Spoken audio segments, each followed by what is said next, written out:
ဘာပေါ်မှာတာမန်လူတွေနဲ့မတူပဲထူးခြားဆန်းပြတဲ့ခန္ဓာကိုယ်ဖွဲ့စည်းပုံနဲ့ကံကြမ္မာတွေပိုင်ဆိုင်ထားတဲ့လူသားတွေရှိကြပါတယ်ဒီနေ့မှာတော့ဂင်းနစ်ကပ္ပဆန်ရှင်တင်ထားတဲ့ထူးခြားဆန်းပြသူ၄ယောက်အကြောင်းကိုတင်ဆက်ပေးရှင်ပါတယ်အရေးပြားကိုရာဘာလိုမျိုးတိတိတတာဆွဲဆက်နိုင်တဲ့ဂယ်ရီတာနာဘဝတတန်တစ်ချောင်းမှာမိုးကြိုးပစ်တာကို9ချိန်တိုင်းခံခဲ့ရပေမဲ့အသက်ရှင်လွတ်မြောက်ခဲ့တဲ့တစ်တော်ဝန်တန်းရိုင်းဆူလီဗန်မျက်လုံးအိမ်ကိုတာမန်ထက်အပြင်ကိုပြူးထွက်အောင်လုပ်ပြနိုင်တဲ့ကင်ကွန်မန်နဲ့စပိန် TV ကနေလေရင်ပြန်အထိတန်ထဲနဲ့အန်ထဲတွေကိုမယုံနိုင်စရာကောင်းအောင်စားတောက်ပြခဲ့တဲ့မီရှယ်လုတ်တီတိုတို့အကြောင်းပဲဖြစ်ပါတယ်ဒီလူတွေဟာဘယ်လိုအကြောင်းရင်းတွေကြောင့်ဒီလိုထူးခြားတဲ့အခြေအနေတွေကိုပိုင်ဆိုင်ထားရလဲဆိုတာကိုဒီဗီဒီယိုလေးနဲ့တင်ဆက်ပေးသွားမှာပါဂယ်ရီတာနာ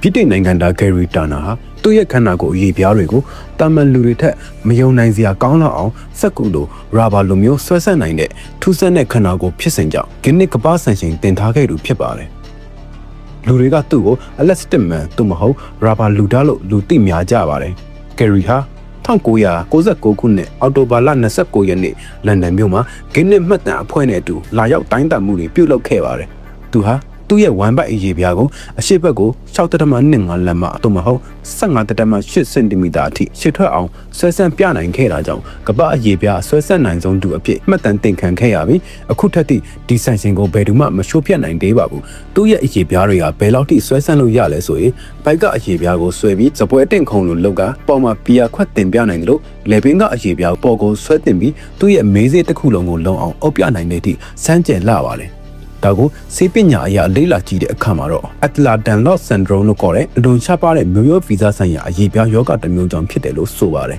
။ဒါကြောင့်သူ့ရဲ့အရေးပြားဟာကျုံနိုင်ဆက်နိုင်စွမ်းအစမတန်မြင့်မာနေပြီးအသားအရည်ဟာလည်းတာမန်လူတွေထက်ပိုပြီးပါလွန်နေတာဖြစ်ပါတယ်။ဒီယောဂဟာအချို့လူတွေမှာအဆစ်မြစ်တွေတုတ်ထွက်တာမျိုးနာကျင်တာမျိုးဖြစ်စေတတ်ပေမဲ့ဂယ်ရီကတော့ကံကောင်းစွာနဲ့ပဲသူ့ရဲ့အရေးပြားကိုဒီလိုဆွဲဆက်တဲ့အခါဘာနာကျင်မှုကိုမှမခံစားရဘူးလို့ဆိုပါတယ်။ဂယ်ရီဟာဒီထူးခြားတဲ့ခန္ဓာကိုယ်ဖြစ်စဉ်ကြောင့်ပဲကမ္ဘာကျော် TV show တွေနဲ့ဖျော်ဖြေရေးပွဲတွေမှာပါဝင်ရခဲ့ပြီးလူပေါင်းများစွာကိုအံ့အားတင်အောင်ပြုလုပ်နိုင်ခဲ့ပါတယ်။သူ့ရဲ့ဖြစ်စဉ်ဟာတဘာဝတရားကြီးကဖန်တီးပေးလိုက်တဲ့ထူးခြားစမ်းကြယ်တဲ့လူသားတို့ရဲ့ခန္ဓာကိုယ်တိဆောက်ပုံအကန့်အသတ်ကိုတက်သိပြလိုက်တဲ့ဖြစ်ရပ်တစ်ခုပဲဖြစ်ပါတယ်။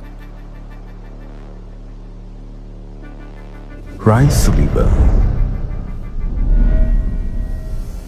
အမေရိကန်နိုင်ငံဗာဂျီးနီးယားပြည်နယ်ရဲ့ရှန်နန်ဒိုအမျိုးသားဥယျာဉ်မှာဥယျာဉ်ဆောင်အဖြစ်တာဝန်ထမ်းဆောင်ခဲ့တဲ့ရိုင်းဆူလီဗန်ဟာကမ္ဘာပေါ်မှာအံ့ဩစရာအကောင်းဆုံးတဘာဝပေးအန်ဒီရဲ့ကြုံတွေ့မှုတွေကြောင့်ဂင်းနစ်ကပ္ပဆန်ရှင်တင်ထားသူဖြစ်ပါတယ်။သူဟာ1942ခုနှစ်ကနေ1989ခုနှစ်အတွင်းသူ့ရဲ့လုပ်ငန်းခွင်တက်တန်းတစ်လျှောက်မှာမိုးကြိုးပစ်ခတ်မှုကို9ကြိမ်တိုင်ထိမှန်ခဲ့ရသူဖြစ်ပါတယ်။ပထမအဆုံးအကြိမ်မိုးကြိုးပစ်ခတ်ခဲ့ရတာကတော့1942ခုနှစ်ဧပြီလမှာဖြစ်ပါတယ်။သူဟာမိုးကြိုးလဲတက်ဆင်မထားရသေးတဲ့ဥယျာဉ်ဆောင်မျှော်စင်ပေါ်မှာရှိနေတော့မိုးကြိုးထိမှန်ခဲ့တာပါအဲ့ဒီတုန်းကသူ့ရဲ့ရှေ့တောင်းမှာမီးလောင်တန်ရာတွေရရှိခဲ့ပြီးရှေ့မရှေ့သဲဟာလည်းကွာကျသွားခဲ့ပါတယ်ဒုတိယအကြိမ်ကတော့29နှစ်အကြာ1969ခုနှစ်ဇူလိုင်လမှာဖြစ်ပြီးသူဟာအမျိုးသားဥယျာဉ်အတွင်းကားမောင်းနေတော့အနီးနားကတစ်ပင်ကိုပြစ်တဲ့မိုးကြိုးကကားပစ်သိမ်းပေါက်ကနေတဆင့်သူ့ကိုတွယ်ဝိုက်ထိမှန်ခဲ့တာပါအဲ့ဒီအချိန်ကြောင့်သူဟာတတိလက်တွားခဲ့ပြီးမျက်ခုံးမွေးနဲ့စပင်တချို့မီးလောင်ကျွမ်းတွားခဲ့ပါတယ်တတိယအချိန်ကတော့1980ပြည့်နှစ်ဇူလိုင်လမှာဖြစ်ပြီးသူ့ရဲ့အိမ်ရှိဝင်းထဲမှာတင်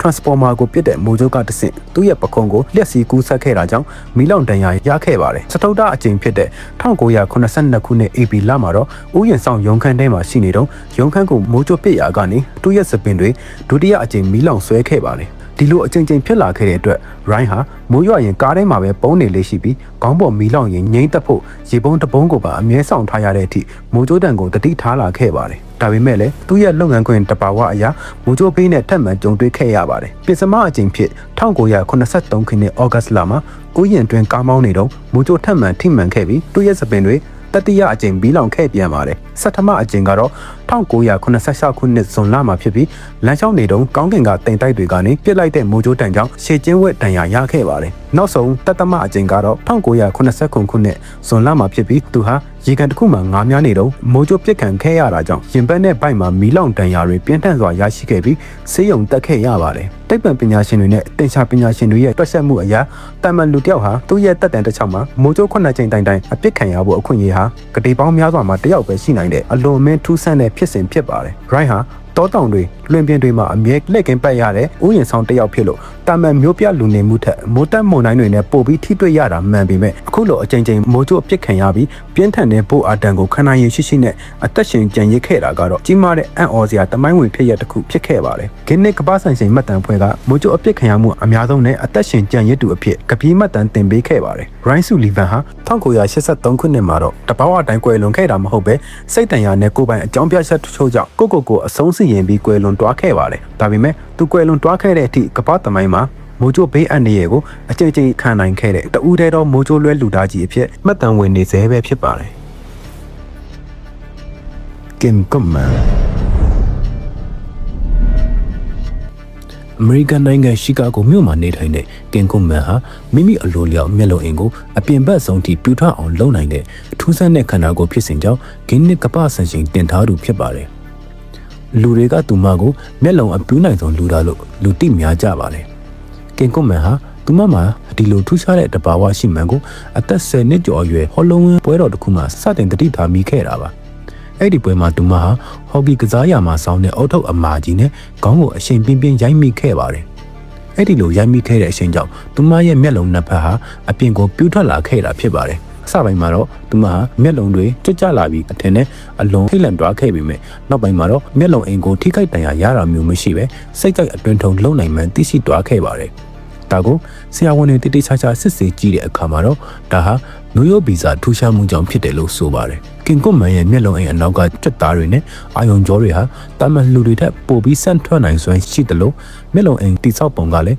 ကမ္ဘာလူဦးရေတန်ပေါင်းများစွာထဲမှာလူတစ်ယောက်ပဲရှိခဲ့တဲ့ဖြစ်စဉ်မျိုးဖြစ်နေတာပါ။သူမဟာ2004ခုနှစ်နိုဝင်ဘာလ2ရက်နေ့မှာဂင်းနစ်မှတ်တမ်းအဖွဲ့နဲ့အတူတိုင်းတာမှုပြုလုပ်ခဲ့ပါတယ်။မျက်လုံးအထူးကုဆရာဝန်တွေက professional တိုင်းတာရေးကိရိယာတွေနဲ့စမ်းသပ်ချက်အရကင်ကွန်မန်ဟာသူမရဲ့မျက်လုံးအိမ်ကိုမျက်ခွန်ရဲ့အပြင်ဘက်အထိ3.4ခွန်လက်မှပြူးထွက်လာအောင်လုပ်နိုင်တာကိုတွေ့ရှိခဲ့ရပါတယ်။ဒီစံချိန်ဟာကမ္ဘာတမိုင်းတစ်လျှောက်ဘယ်လူသားမှမလုပ်နိုင်သေးတဲ့အမြင့်ဆုံးမျက်လုံးပြူးထွက်နိုင်မှုစံချိန်အဖြစ် Guinness မှတ်တမ်းဝင်တွားခဲ့ပါတယ်။သူမဟာအခုဆိုရင်မျက်တောင်ခတ်တယ်လို့မျိုးအလွယ်တကူစက္ကန့်ပိုင်းအတွင်းမျက်လုံးကိုပြူးပြနိုင်တယ်လို့တန်းလိုက်တဲ့အချိန်မျိုးမှာလည်းမျက်လုံးတွေကအလိုလျောက်ပြူးထွက်လာတတ်ပါတယ်လို့ဆိုပါတယ်။ခေါင်းကုန်းလိုက်တဲ့အခါဒါမှမဟုတ်စိတ်လှုပ်ရှားတဲ့အချိန်မျိုးမှာလည်းမျက်လုံးအိမ်ကပုံမှန်ထပ်ပိုပြီးရှေ့ကိုထွက်လာလေရှိပါတယ်။ကင်ကွန်မန်ဟာဒီစမ်းကြဲတဲ့စွမ်းရည်ကြောင့်ပဲကဘာကျော် TV ချိုးတွေဖြစ်တဲ့သတင်းအစီအစဉ်တွေနဲ့ဖျော်ဖြေရေးပွဲတွေမှာဖိတ်ကြားခံခဲ့ရပြီးသူမရဲ့မျက်လုံးပြပြတဲ့ပုံရိပ်ဟာအင်တာနက်ပေါ်မှာမင်းတွေဖြစ်ယနေ့ထိရေပန်းစားနေစေပဲဖြစ်ပါတယ်။